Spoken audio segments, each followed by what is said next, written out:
Welcome to Photoactive, a podcast about photography and technology. I'm Kirk McElhearn. And I'm Jeff Carlson. You can find show notes, including any photos we discuss in this episode, at photoactive.co. That's photoactive.co. Happy New Year, Jeff. Happy New Year. My God, it's already the new year. Well, it's not already the new year. It's already the end of January because of the delay between when we record and when we publish a podcast. So we're almost a month late. We're almost up to, Groundhog Day already. I know. It's bad enough that, I don't know about you. I've been really busy lately. And so time seems very slippery and shifty. And so now I have to think, okay, when is this coming out? Okay, happy end of January. We're well into the new year. Yes. And here we are. What is the new year going to hold for us, for you, for me? We discussed the idea of New Year's resolutions, but no one keeps New Year's resolutions, so there's no point in doing that. Yeah. We did want to talk about some ideas for things you can do in the new year, new things for the new year, not resolutions like, I'm going to stop smoking, I'm going to go on a diet, I'm going to start eating meat, that sort of stuff. But photographic things that you might want to think of doing this year that maybe you haven't done in previous years. Yeah, I think it's funny because, I don't know, but maybe times have changed or maybe I just don't care as much as I've gotten older. But the idea of setting a bunch of new resolutions, like it feels like that used to be a thing. And now I think more and more people, at least the people that I follow on social media and my friends, January 1st is just an arbitrary date. And if you do something, great. But I have found it really helpful to see a bunch of photographers that I follow look back on the shots that they took in the last year and just get a general sense of things that you want to do in the new year rather than just, I'm going to go shoot more. Well, okay, that's fine, but it's so vague. And we like to talk about having projects on this podcast. So having some direction, I think, can be helpful, right? Just as a framing device. Right. My thought was, what new photographic skills can we learn this year? And they don't have to be 50 of them. You don't have to learn, wet plate, whatever it's called, photography and darkroom editing and all sorts of it. Focus on one skill that you can hone over the year. Something that maybe you've never done, you've always wanted to do, but something that you're not going to learn in a week. Something that's going to take time, because with a lot of photographic skills, I'm going to just throw out an example. Let's say you shoot black and white film. You want to learn how to use color filters. So red, orange, yellow filters are used to enhance the contrast when you're shooting black and white. You don't learn that in a week. If you're shooting film, you need months to try in different conditions with different films to get them developed and printed and all of that. So it's not something you can just learn in, a night course for a couple of months. Right. Or, hey, I watched a video once about this on YouTube, so I guess that makes me an expert. Because, as we know, the more you shoot, the more you actually do it, the better you get. But it is sort of nice starting the year like this, because then you can say, like, I have the freedom and the time to do that. So the question is, do you want to start or do you want me to start? I'll start, because I bought something last year and I didn't really use it, and I want to learn how to use it. And it's really a basic photographic tool that you know how to use, but that I've just never needed to use. It's a flash. It's a flash that goes on top of my camera. I bought one specifically for my Leica Q2 monochrome because I like the idea of using the flash during daytime to highlight things, either on camera or off camera. This wouldn't be distant landscapes, obviously. These would be things close. It could be portraits. It could be shots of trees and houses and macro shots and all that. But I want to learn to use a flash. Now, this is a flash that's automatic. Is it TTL? Is that what it's called? Mm-hmm. So the flash automatically adjusts for the exposure, and that makes it easier than having to calculate yourself. But it tilts on all these different angles. It has a white card that comes up to reflect. It has a white thing that goes on to diffuse it. I mean, there are 100 different possibilities for using this flash, and I don't know how to do it.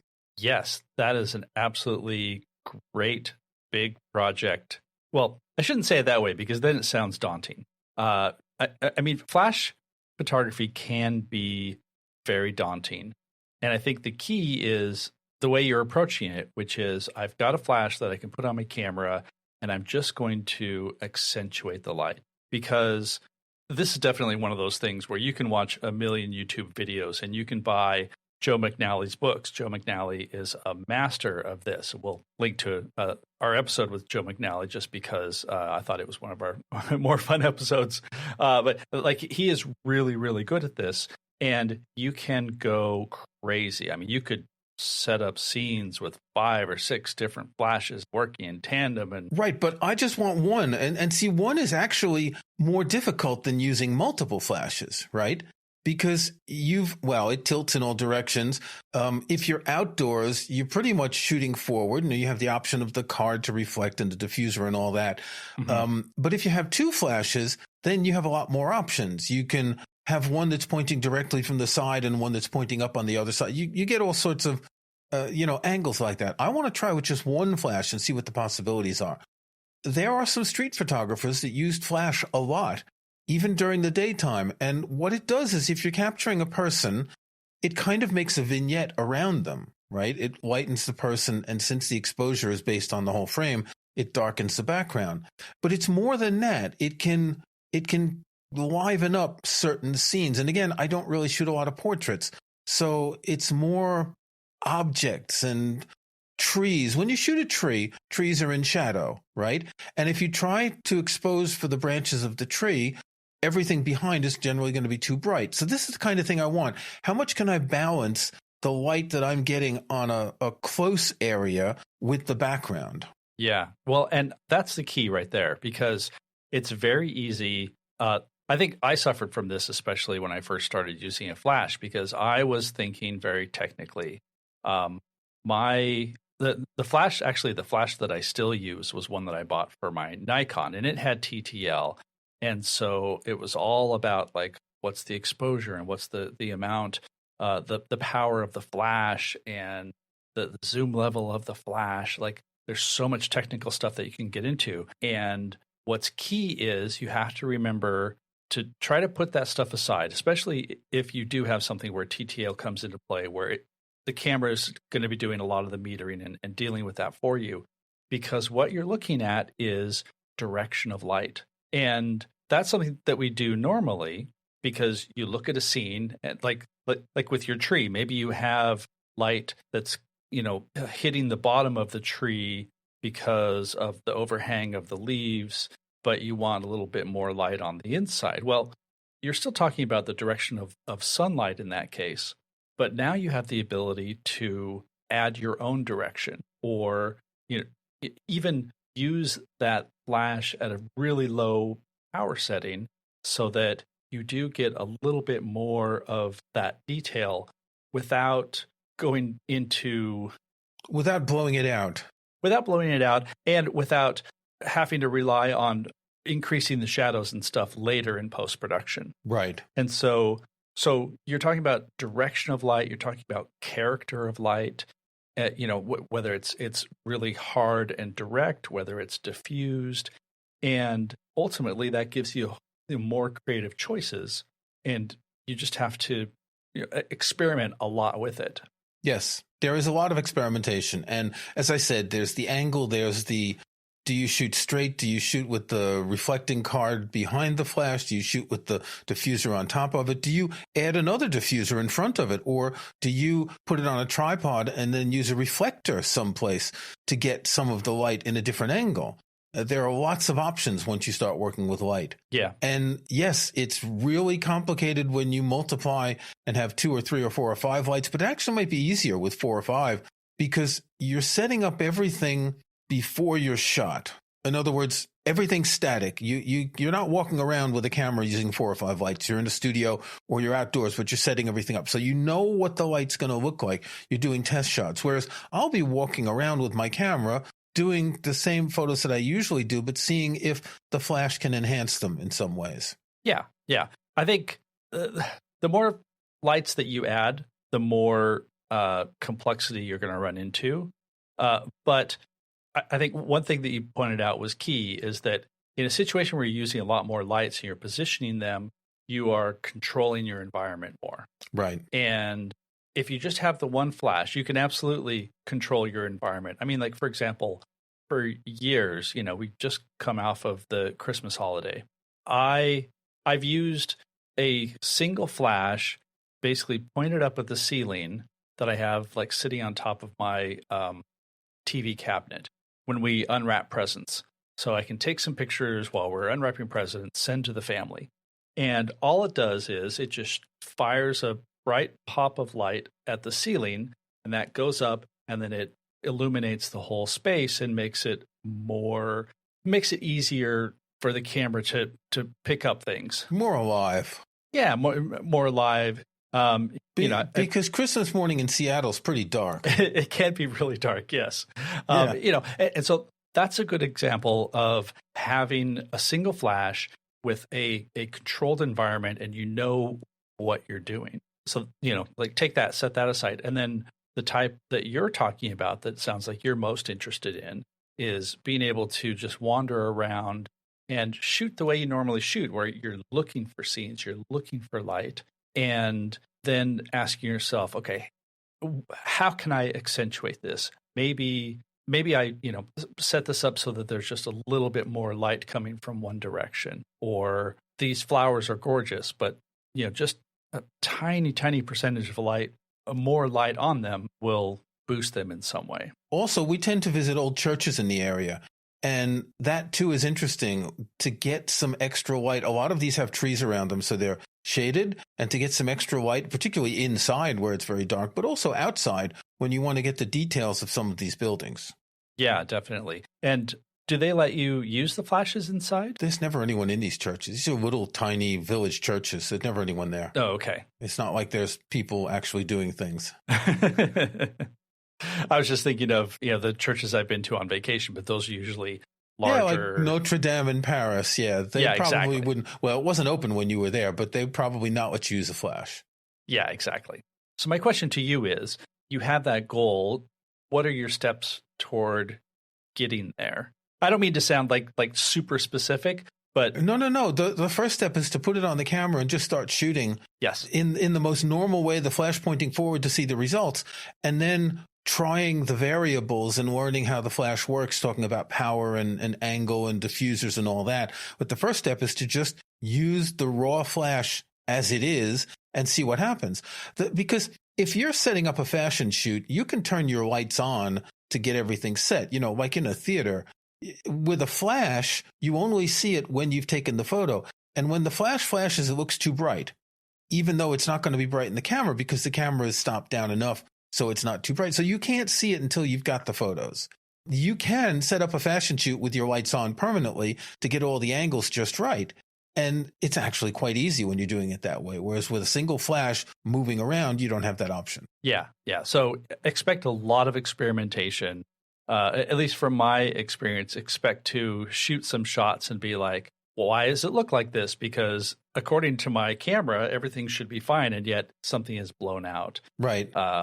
So, that's... Exposure bracketing is important. Exposure bracketing. And if not, do one shot, do another one at, one f-stop higher, another one at one f-stop higher to see the results. Because even though theoretically the camera's going to get things in focus, it's not always like that in reality, because the light isn't pure. The amount of light that comes back off something isn't always, it could be more or less than what the camera's expecting.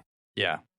I also think it's worth pointing out that I think you have a little bit of an advantage here, because you're going to be shooting black and white. So you're not having to worry about the color character of the light. Exactly. And so you can just really focus on angle and amount and all of that. So that's great. Okay, so what's your project, Jeff? I have wanted to do more portraiture.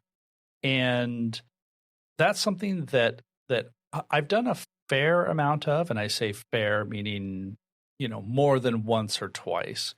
But as I go through my images, I have a lot of images that are, they fall into a couple of different buckets. One is landscape imagery, which I love to do, and I have a lot of that. I have sort of everyday stuff, but that's just recording, family and things like that. And then I have a few times where I've actually gone and shot someone's portrait, and been paid to do that. And I like doing it, and I kind of want to do more of it, but I always feel like I am a good portrait photographer, but there's a lot more that I can learn. And it's something that I find I actually enjoy doing. I enjoy the interaction with people, but I also find myself thinking too much about the technical details, where it would be much better if I did not have to worry as much about, setting up an external light or posing or things like that, and just have that be more of I'm not even sure what the term is, like an already there skill. An organic process? More of an organic process, yeah. So that all of the technical stuff is not as front of mind. It's just stuff that I know how to do, so that I can focus on the person or the setting and where they are, things like that. And so it seems to me there are three elements to portraiture. One is the setting. You just mentioned it. Are you shooting them against a backdrop where it's just a headshot, or are you in a coffee shop where you spend half your life or something like that? The second thing is the person's posing. And this is difficult. You can just rat-a-tat shoot and, maybe catch people in a good expression, but it's hard. I don't know how to pose. We did an episode with Lindsay Adler, who wrote a book about posing, and that gives some ideas. But still, most people, when you're going to take a photo, they're just going to do some silly smile, like where they're saying cheese and all that. And the third element, of course, as we were just discussing with Flash, is light. How do you deal with it? The portrait of someone sitting in a pub by a window with the natural light coming in from the window is very attractive, but it's a bit cliched. You don't want to do that all the time. Right. And you want to find situations that's going to reflect this person, right? And also, like going back to posing, what I find is even with people who are, doing a posed portrait session, oftentimes they won't really know what to do. One example is I did one toward the end of the year, and the guy was very much like, I don't know how to smile. He's like, when I smile, it just looks cheesy. It like it's a big fake smile. And he said, and if I'm not smiling, I sort of look grumpy. So, what do we do? And basically, I just got him talking and was, firing off a bunch of shots. And it turns out he's a big fan of the Marx Brothers. And so you get him talking about the Marx Brothers and he'd be laughing and his face lights up. And so, trying to get past that is as much of an important factor as, oh, geez, is my flash firing at the right power level? And am I, have I positioned it so that it's, being more flattering to his features? Like all that stuff. And so it sounds daunting and complicated, and yet I find that I really like it. The problem is it's not something that I can just go do and walk around. I gotta find people to do it, I suppose. And we can reference our episodes that we've had with Valerie Chardin. I could go out and just sort of approach people on the street and try to shoot their portraits like that. That is still an even more daunting prospect for me. To me, that just seems creepy. I don't use TikTok often, but I do use it every once in a while for writing about stuff. And I've seen someone who walks up to people, I think it's in France, says, I'm a street photographer. Here's my work. I'd love to take pictures of you. And so he sits him down on a park bench or whatever, and he gets pictures. I don't think I've ever seen the person's face. If he's 30 years old and he's got a couple of cameras, that's okay. I'm 63 and I kind of look like, if I go up to some youngish person, it kind of looks seedy, and I just don't feel comfortable doing that anyway. I just don't like the idea. Yeah. Well, that takes a huge amount of confidence. It takes a huge amount of, just presence. You could put an ad on Craigslist, say that you're a photographer with a link to your website and you'd like to take portraits of people. Would you like to have your portrait taken? Come to my house. I will take your portrait. My name is Dexter, right? See, that's the thing. Even if you do that, people are going to be suspicious. You'll know it's my house because there's a candy truck right in front, and it's got free candy. And there's a clown sticking its head out of the sewer grating, yeah. Or you could say, well, let's meet in such and such park in the afternoon.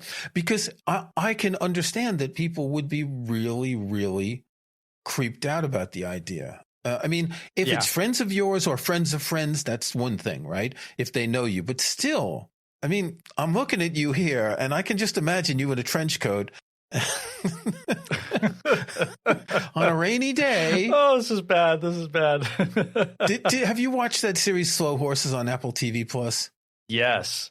Put you in a trench coat, a dirty trench coat, you would be exactly like that character. No, I'm just kidding. Oh, my God. But the idea of going up to strangers and asking to take their picture is, it's strange. It is. Yeah.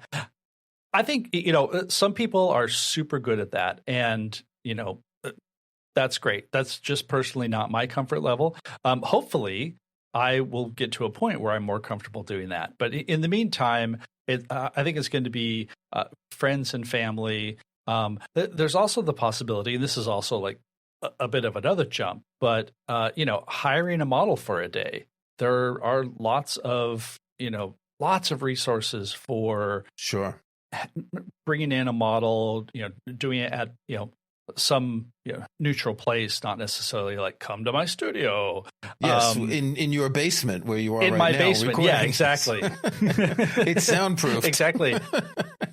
Okay, but wait, I've got an idea. You have an indoor market someplace in Seattle, don't you? And I've seen photos from there. What if you were to go there and ask to take pictures of the people working in the market? That's also a possibility, yeah. So they're in their environment, right? And you can take a flash with you, because you can't really control the light otherwise. But you'd get the people in their environment while they're working, and you can, show them, take an iPad to show your website and your photos to say, I'm an amateur photographer. I write about photography. I need to take some portraits for some articles. Yeah. Something like that. And you'll get people. It's not the same as approaching someone walking down the street. You've got them in their comfortable environment. Yeah. No, that's a really good point. It's a really good idea. Now, of course, remember, if you do plan to use these photos in any commercial way, you need a release. Yep. So bring model releases with you. Yeah, you definitely have to do that too. Because that's another issue you have to worry about. I mean, you can take as many of these photos as you want for your own, personal collection. But if you do, even just to illustrate an article, then you got to have a model release. Yep, this is true. Yeah, it's all... Maybe start photographing cats first. but photographing humans is complicated for the technical reasons, for the reasons of interaction, but then the legal issues and all, and it's not simple. Yeah, which is why it's kind of a larger goal rather than just sort of walk up and I was gonna say shoot someone in the face, but that sounds completely wrong. So why don't we move on to our snapshots? Yeah, because we said we wanted to do a short episode, and we're at 25 minutes. So let's move on to our snapshots. What have you got? In an earlier episode, and that could have been 100 episodes ago, because here we are at 133, you had mentioned Apple's MagSafe battery charger. That it's just a little tiny battery that you pop onto the back of your iPhone for a quick charge. I have something that's similar to that. It's the Anker 622 magnetic battery Mag Go, and it's basically the same idea. It's a little rectangular blob of battery. It charges via USB-C, and what's nice about it is, of course, it's magnetic, so it pops onto the phone and it charges right away. And it has just this little flap on the back that magnetically attaches to the back and becomes a little stand. Super convenient. And what I like about it, which is the thing that you mentioned with yours too, is it's small. I have a bigger charger that I took with me to Europe, and that was great for charging several things. Sometimes I just need a little bit of a boost on my phone. So it's the Anker 622 Mag Go. It costs $50. I think I got it a little bit less on a Black Friday sale or holiday sale. But Anker pretty regularly has sales, and it comes in a bunch of different colors. I got gray. That's what I've got. What have you got? I don't know if I mentioned, but a couple months ago, I bought myself a box set of films by Wim Wenders. He's one of my favorite filmmakers. And I've started watching them. And there's one film in particular, Alice in the Cities. I believe it was filmed in 1972, released in 1973. It's a sort of a road movie. In fact, it's the first of Wenders' road movie trilogy. And this character, you see him initially someplace like North Carolina. Then he comes up to New York. The air traffic controllers are on strike in Germany, so he can't get a flight home right away. And he meets this woman who wants to go back. They're going to fly into Amsterdam. She disappears, leaves her kid with him. So he has to fly back to Germany with her kid and try to find where the grandmother lives, right? Because the kid didn't know her. I think he's about 10 years old or something. Couldn't happen these days. You couldn't just go onto a plane with some random young girl that's not in your family, right? But what's interesting about this film is the character, Philip Winter, is a journalist, and he's supposed to write an article about traveling around the U.S. But what he's been doing the whole time is he's been using a Polaroid SX70 to take photos of things. And the photos are one of the leitmotifs of the film. As he's going along, he's taking all these Polaroid photos and he's putting them in a box and he's saving them and their memories. And the film is about photography in the same way that it's about this story. Now, the backstory of this is interesting. The SX70 was not yet released, and somehow Wenders got a pre-release prototype of it. They had one camera, they had like 4 boxes of film, and that's it. There's an interview on the Blu-ray that I have where he's talking about this, and I'd already read about this in the past. But he became infatuated with the Polaroid SX70. He's published books of his Polaroids. There was an exhibition in London, I think just before COVID, of his Polaroids. I think there's even a photo of one of them he drove from New York to California with Annie Leibovitz when she was going to start working for Rolling Stone, and he's got a picture of her driving. So like he met all sorts of famous people even before he was a well-known filmmaker. But the idea of the Polaroid, and in this interview that's a special feature on the Blu-ray, he was talking about how magical it was for them back then. If you remember the older Polaroids, you would get the film out, and then you would have to rub a kind of stick on it, a pink stick, and it smelled and it would develop. The Polaroid SX70 would develop as you watched it, and it was fascinating. It's looking at this now, back at that technology, which was really big in the 1970s. I mean, even Andy Warhol was shooting Polaroids. Yeah. Robert Mapplethorpe, tons of people used the SX70 because of that immediacy. So it's a great film to start with, but the aspect of photography in there, I think, makes it a useful film to mention here. Nice. All right. Until next month, Jeff. Until next month, when we have all of our projects well in hand. Well, I think we should do a follow-up in 3 months, because none of these projects are things that we can talk about in the next episode. Yeah. Oh, so definitely. Maybe in the spring we can start talking about what we've done after the rainy season here ends and after it's not too cold to go outside, et cetera, et cetera. Et cetera, et cetera. All right. See you then.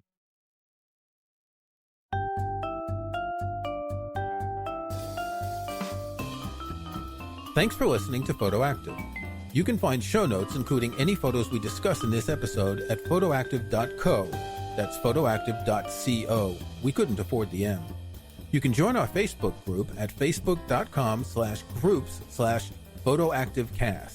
That's photoactivecast in one word. You can subscribe to Photoactive in your favorite podcast app or on Apple Podcasts. See the links on our website. And think about leaving us a rating or review in iTunes or in your podcast app.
Thanks for listening to Photoactive.